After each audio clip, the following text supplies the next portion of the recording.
क्या होगा अगर गाड़ी से शॉकर हटा दिया जाए, यानी मोटर बाइक से या मोटर व्हीकल से अगर शॉकर हटा दिया जाए या शॉकर ना होता तो क्या होता? क्या होता अगर मोटर व्हीकल्स में शॉकर नहीं होता तो क्या होता? छोटे छोटे गड्ढे में तो गाड़ियां बहुत जर्क करती, बड़े गड्ढे में और भी ज्यादा जर्क करती। तो उससे होता क्या? गाड़ियां धीरे धीरे कमजोर हो जाती, उसमें उसकी लाइफ भी धीरे धीरे कम हो जाती। क्या होगा अगर गाड़ी में, मोटर व्हीकल्स में शॉकर न लगाया जाए तो? शॉकर का जो रोल होता है वो रोल होता है गाड़ी को फ्लेक्सिबल बनाना, छोटे छोटे जर्किंग का एहसास ना होना। बड़े जर्किंग का भी एहसास होता है लेकिन कम होता है। शॉकर से क्या होता है कि गाड़ी की लाइफ ठीक रहती है, गाड़ी में टूट फूट कम होता है, गाड़ी में बैठे पैसेंजर को चोट कम लगता है, यानी कि कंफर्टेबल होते हैं, चोट नहीं लगता है। बेसिकली शॉकर अच्छा लगा हुआ है, अच्छी गाड़ी है तो उसमें उन्हें जर्किंग फील नहीं होता है। लेकिन सोच के देखो, अगर शॉकर नहीं होता तो क्या होता? गाड़ी की लाइफ कम हो जाती, गाड़ी जल्दी टूट फूट होने लगता, यानी गाड़ी जल्दी बीमार होने लगेगा, लाइफ भी उसकी कम हो जाएगी। और जब वैसी गाड़ी में कोई सफ़र करेगा, कोई ट्रैवल करेगा तो उसको चोट भी बहुत लगेगा, अनकंफर्टेबल सा फील होगा, है ना। एकदम धड़ाम से छत पे लगेगा, फिर छत से नीचे, है ना, सर उसका छत पे टकरा सकता है। रिक्शा पे है या किसी भी ऑटो पे है या किसी भी चीज़ पे है तो क्या होगा, जर्किंग में उछल के सेलिंग से लगेगा चोट, उसके छत पे बहुत चोट लगेगा। कहने का मतलब चोट बहुत लगेगा, कंफर्टेबल फील नहीं होगा। ये ह्यूमन बॉडी भी एक जिंदगी का गाड़ी है। ह्यूमन बॉडी भी लाइफ को चलाने के लिए, जिंदगी का सफर तय करने के लिए एक गाड़ी का काम करता है। क्या आपने सोचा है हमारी बॉडी में कहीं पे शॉकर है, या होना चाहिए या नहीं होना चाहिए? क्या आपने कभी सोचा है? अच्छा, मैं ये कहना चाहूँगा, गाड़ी जितनी महंगी होती है उतना बढ़िया शॉकर होता है। गाड़ी जितनी महंगी होती है उतना बढ़िया शॉकर होता है, ज़्यादा कंफर्टेबल होता है कि उसमें बैठो तो पता ही नहीं चलता जर्किंग का। हमारा जो ह्यूमन बॉडी है, हर गाड़ी, दुनिया की हर गाड़ी से महंगी गाड़ी है, इसमें तो शॉकर बहुत ही अच्छा होना चाहिए जो पता ही ना चले जर्किंग का। क्या आपने सोचा कभी, या इन चीज़ों से कभी लेसन लिया है आपने कि हमारे ह्यूमन सिस्टम में भी एक शॉकर होना चाहिए? शॉकर हमें खुद डालना पड़ता है। अभी शॉकर कहाँ पे होना चाहिए? शॉकर हमारे माइंड में होना चाहिए। सर ये बात समझ में नहीं आ रही है, शॉकर का क्या मतलब होता है? वो तो ठीक समझ में आ रहा है कि गाड़ी में शॉकर ना हो तो उछाल मारेगा, जर्किंग देगा, गाड़ी कमज़ोर हो जाएगी, टूटने लगेगी, उस पर बैठे सवारी को भी चोट लगेगा, वो भी कंफर्टेबल फील नहीं होगा। बट हमारी ह्यूमन बॉडी में या माइंड में शॉकर का क्या मतलब होता है? जी हाँ, शॉकर का मतलब होता है कि आप अपने माइंड में आपको शॉकर फीड करना चाहिए ताकि आप भी जिंदगी में उतार चढ़ाव के गड्ढे को आप झेल सके, उतार चढ़ाव के गड्ढे को आप झेल सके। हर गड्ढे का नाम अलग अलग है, जैसे चिंता, गुस्सा, जेलस, डिप्रेशन, एंजाइटी और न जाने क्या क्या, कॉम्पिटिशन्स, ईगो और न जाने क्या क्या है जो हमारे माइंड में हमें बहुत तकलीफ पहुंचाती है। और ये तकलीफ इसलिए पहुंचाती है कि हम कोई माइंड में शॉकर फीड नहीं किए होते। अगर हम शॉकर फीड कर लें अगर हम माइंड में सॉकर फीड कर ले, जैसे गाड़ी में सॉकर होता है वैसे अगर माइंड में सॉकर फीड कर ले तो हमें भी, मेरी भी लाइफ बहुत लंबी हो सकती है, क्योंकि हम मेंटली परेशान नहीं रहेंगे, मेंटली बीमार नहीं रहेंगे। क्योंकि लाइफ में 70% जो बीमारी का कारण होता है ना, वो साइकोसोमेटिक होता है, जो सोच की वजह से क्रिएट होता है। और जब बीमार हो जाते हैं तो हम बीमारी का इलाज करते हैं, इसके रूट कॉज का इलाज नहीं कर पाते, क्योंकि हमें समझ में नहीं आता कि इसका रूट कॉज क्या है। बीमारी है, हार्ट की प्रॉब्लम है, तो हार्ट का आपका इलाज होगा। आप अपने रूट कॉज को समझिए। जितने भी बीमारी के कारण है, 70% जो बीमारी का कारण है उसमें आपका खुद का सहयोग है, आपके बीमार होने में आपके दिमाग का सहयोग है, क्योंकि आपने अपने माइंड में सॉकर नहीं लगा रखा। छोटी सी बात पे बहुत ज़्यादा गुस्सा करते हो, बड़ी बात पे तो और भी ज़्यादा गुस्सा, छोटी सी चिंता पे बहुत ज़्यादा चिंता, यानी कि छोटी सी चिंता बर्दाश्त नहीं कर सकती आप, छोटे सा गुस्सा इधर गुजर नहीं कर सकते, छोटे से गुस्से को आप इग्नोर नहीं कर सकते हो, छोटी सी बात को, छोटी सी किसी की गलती को इग्नोर नहीं कर सकते हो, ठीक है। मन में किसी के प्रति जेलस फील करते हो, किसी के लिए नफरत महसूस करते हो, है ना, जिंदगी में परेशान रहते हो। ये सब वजह एक बीमारी पैदा करना होता है।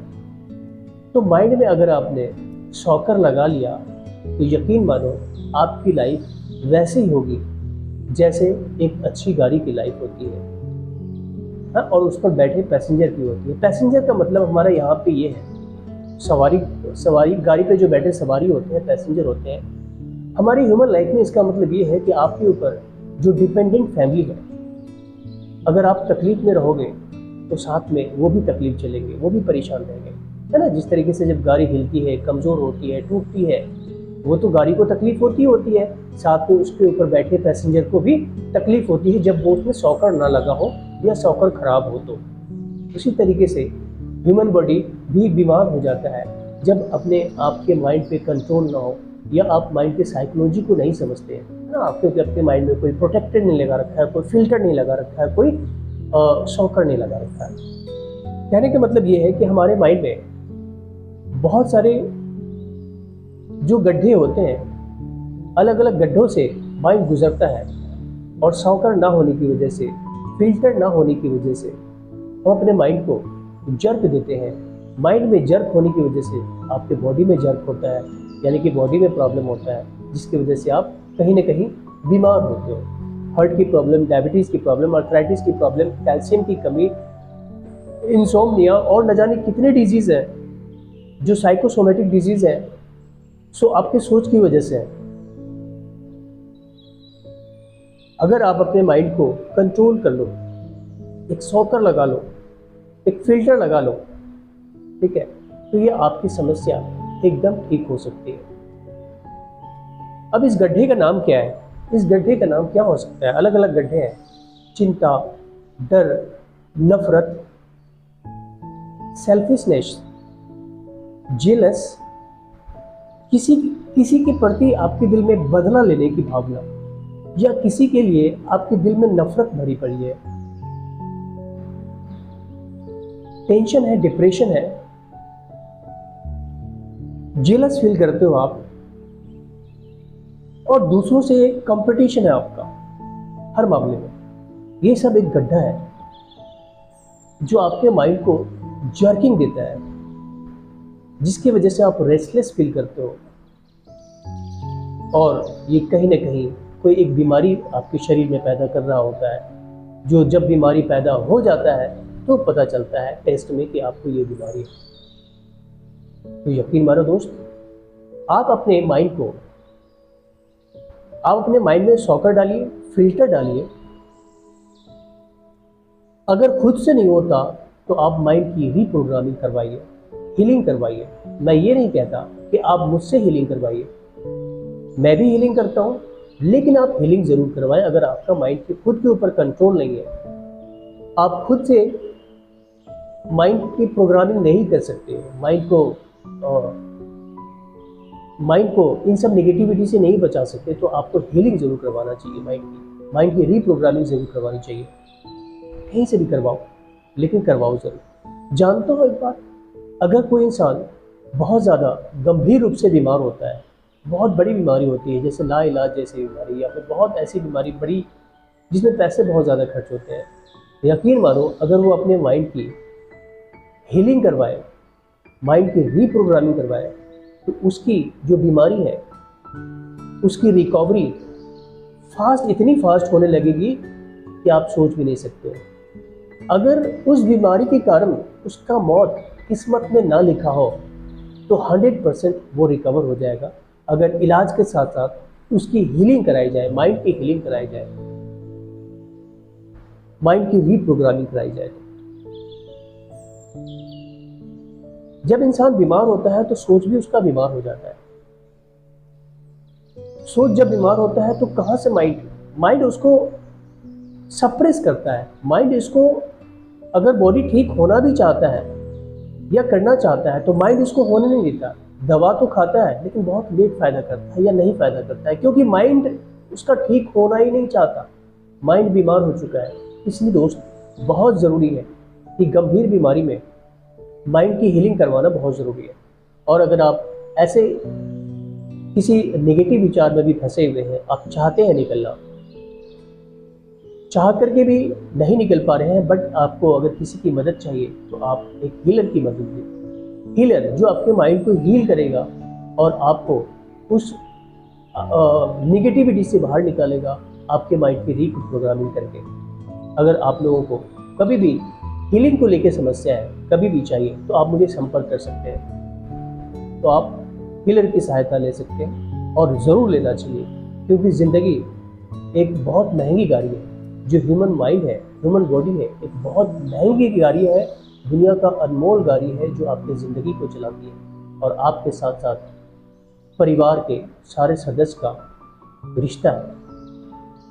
तो इसलिए ज़िंदगी को यूं ही बर्बाद न करें और समझे, एक गाड़ी के शॉकर से आप लेसन लें, गाड़ी के एक फिल्टर से लेसन लें। गाड़ी में फिल्टर भी लगा होता है कि बाहर की धूल मिट्टी को रोकता है ना। तो इसलिए आप अपने माइंड में फिल्टर लगवाएं, खुद से लगाएं, नहीं लगता है तो आप लगवाएं। अपने माइंड में शॉकर लगाएं, खुद से लगाएं, अगर नहीं लगता है तो लगवाएं। ये लगेगा कैसे? हीलिंग के थ्रू लगेगा, माइंड की रीप्रोग्रामिंग के थ्रू लगेगा, जो एक हीलर ही कर सकता है। अच्छा, माइंड को कंट्रोल करना आसान नहीं है, बहुत मुश्किल होता है। इसलिए तो हीलर की मदद लेनी पड़ती है। कि जो बीमारियां हैं ये दो वजह से होती है। एक तो लाइफ स्टाइल में, एक तो लाइफ स्टाइल की वजह से। लाइफ स्टाइल आपकी ठीक नहीं है, खाना पीना, रहना सहना, सोना उठना जागना, ये सब रूटीन ठीक नहीं है, तो इससे भी बीमार होते हैं। लेकिन इससे भी ज़्यादा बीमार होने में जो कंट्रीब्यूट करता है वो आपका माइंड करता है। तो माइंड को सही दिशा में ले जाना, आप चाहते हुए भी, आप अगर माइंड के साथ, आप चाहते ज़रूर हो कि माइंड पे हम प्रेशर ना लें, हम गुस्सा ना करें, हम चिंता ना करें, हम नफरत ना करें, हम किसी को देख के जले नहीं, हम किसी के साथ कंपटीशन ना करें। ऐसा हो ही नहीं सकता। आप ना चाहते हुए भी आप कर लेते हो ऐसा। तो इसलिए कहा जाता है कि माइंड एक ऐसा मशीन है जिसके ऊपर कंट्रोल करना बहुत मुश्किल होता है, और जिसने भी कंट्रोल किया समझ लो वो ज़िंदगी जीत लिया। तो माइंड पे कंट्रोल करने के लिए आपको अपने माइंड की हीलिंग करानी चाहिए, आपको अपने माइंड की रीप्रोग्रामिंग करानी चाहिए। इसके लिए आप मुझसे या किसी भी हीलर से कांटेक्ट कर सकते हो। आप यहाँ पे कुछ और बात मैं ये बताना चाहूँगा कि सर एक बात बताइए कि जहाँ पे गुस्से की बात हो, क्या गुस्सा नहीं करना चाहिए? सवाल उठता है कि अगर आपको बेवजह किसी ने गाली दे दिया, बेवजह आपको उल्टा सीधा बोल दिया, या छोटी सी बात पे बड़ी बात उसने बोल दिया, तो जाहिर सी बात है आपको गुस्सा तो आएगा। लेकिन ये वीडियो शायद वो नहीं देख रहा है, आप देख रहे हो वीडियो, तो आपको समझना पड़ेगा कि आप समझदार हो, वो समझदार नहीं है। मैं ये नहीं कह रहा है कि आपको कोई गाली दे तो आप गाली सुन लो, ठीक है। आप उसको, अगर आपके पास फिल्टर एंड सॉकर है ना, अगर आप अपने माइंड में फिल्टर एंड सॉकर लगा रखे हो ना, तो आप उसको तरीके से मैनेज कर सकते हो, बजाय इसके कि आप उससे भी ज़्यादा गुस्सा करो जितना वो गुस्सा कर रहा है। हमेशा याद रखना, गुस्सा करने वाले का ही नुकसान होता है, नुकसान उसका नहीं होता है जिसके ऊपर गुस्सा करता है। गुस्सा करने वाले का भी बहुत बड़ा नुकसान होता है। हाँ, जिसके ऊपर गुस्सा किया जा रहा है उसने अगर दिल पे ले लिया, दिल पे ले भी लेता है इंसान, उसने मुझे ऐसे कैसे बोल दिया, है ना, काफ़ी देर तक और काफ़ी दिनों तक ऐसा फील होता है, तो यहाँ पे भी नुकसान करता है। तो चाहिए कि गुस्सा करने वाले, जिनका दिमाग बहुत गुस्सा करता है छोटी छोटी बातों पे भी, उसको अपने माइंड में फिल्टर एंड सॉकर लगाना चाहिए, यानी माइंड पे कंट्रोल करना चाहिए, और खुद से नहीं तो हीलिंग की मदद से करवानी चाहिए। और आपको, जब आप, जाहिर सी बात है कि जब दूसरों पे आप गुस्सा करते हो तो आप भी गुस्सा कोई करे तो आपको भी बिल्कुल बर्दाश्त नहीं होगा। तो जब आप सॉकर लगा लोगे, फिल्टर लगा लोगे माइंड में, तो आपको दोनों चीज़ मिनिमाइज हो जाएगा, तो आपको दोनों चीज़ मिनिमाइज हो जाएगा। अब मिनिमाइज कैसे होगा? आपकी साइकोलॉजी खुद इस तरीके से काम करेगी कि आप इस चीज़ को मैनेज कैसे कर सको, ठीक है। लेकिन मैनेज कर सकते हो, मिनिमाइज कर सकते हो, बहुत कम कर सकते हो, जिसका स्ट्रेस आपके ऊपर जर्किंग फील नहीं होगा। जो आपके माइंड में जर्किंग होता है ना, बेवजह, बिना सॉकर के और बिना फिल्टर होने की वजह से जर्किंग ज़बरदस्त होता है, जिसका इम्पैक्ट आपके सेहत पे पड़ता है, वो जर्किंग फील नहीं होगा आपको, अगर आप ये सब कर लेते हो। अगर आप अपने माइंड में ये टूल्स लगा लेते हो, फीड कर लेते हो, तो मेंटली इसी तरीके से सिर्फ गुस्सा ही नहीं, आपको अपने एंग्जाइटी पे भी कंट्रोल होगा, आपको नफ़रत पे भी कंट्रोल होगा, आपको जेलसनेस पे भी कंट्रोल होगा, आपको कंपटीशन पे भी कंट्रोल होगा। तो इन सब चीज़ों पे बहुत फ़ायदा होगा अगर आप ये टूल्स अपने माइंड में फीड कर लेते हो। मैं एक सर्टिफाइड हीलर हूँ, कभी भी माइंड हीलिंग की ज़रूरत पड़े तो आप मुझे कांटेक्ट कर सकते हो। दो सिचुएशन में माइंड की हीलिंग की बहुत ज़रूरत होती है। जब आप मेंटली बहुत परेशान होते हो तो माइंड की हीलिंग ज़रूर करवानी चाहिए, या फिर आप बहुत बीमार हो तो माइंड की हीलिंग ज़रूर करवानी चाहिए। इससे आपकी फास्ट रिकवरी होगी और 100% रिकवरी होगी।